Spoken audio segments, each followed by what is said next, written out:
নমস্কাৰ, আমি 5 অক্টোবৰৰ খবৰ দি আছোঁ।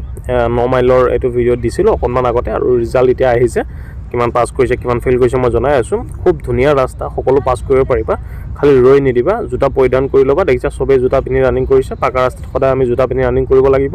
সেইটো ভুল নকৰিবা যে মই খালী ভৰি দৌৰিম, কিবা দৌৰিম, এনেকুৱা নকৰিবা, কাৰণ ৰাস্তাত যিকোনো বস্তু পৰি থাকিব পাৰে। যদি তোমাৰ ভৰিত সোমাই যায় তেন্তে বহু বেছি অসুবিধা হৈ যাব।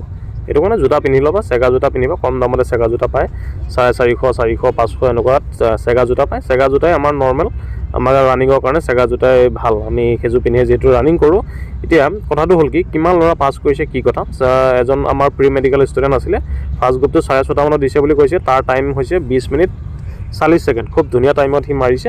আৰু ল'ৰাটোৰ যিহেতু ৱেইট মানে অভাৰ নাই, নৰ্মেল ৱেইট আছে তাৰ, সেইটো কাৰণে তাৰ কোনো অসুবিধা হোৱা নাই। সি আৰামছে কোৱালিফাইড হৈছে, ৰানিং কোৱালিফাইড হৈছে। মেডিকেলো তাৰ যিহেতু আছে, প্ৰি মেডিকেল কৰি গৈছে, সমস্যা হ'ব নালাগে।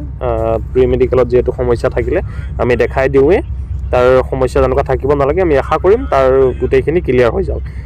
ফাৰ্ষ্ট গ্ৰুপত 50টা দিছিলে, 45 কোৱালিফাইড, 5টা ৰানিং ফেইল কৰিছে। হাইট চেজত কিমানমান সুধিছিলোঁ মই, 10টামান হাইট চেজত ফেইল কৰিছে। আৰু তাৰ হাইট ওলাইছে 166.2 ওলাইছে। খুব ধুনীয়া। আমাক যিহেতু 165 লাগে, অকণমান বেছি থাকিলে ভালেই। এতিয়া 10টামান হাইট চেজত ওলাইছে, লগতে 5টা ৰানিং ফেইল কৰিছে। এটা গ্ৰুপত মোটামুটি ইমানখিনি হৈছে। 45টা ল'ৰা পাছ কৰিছে, মাত্ৰ 5জন ল'ৰা ফেইল কৰিছে। সেইকাৰণে তুমিও পাৰিবা, আৰামছে 9 মাইলত দি আহা। Thank U.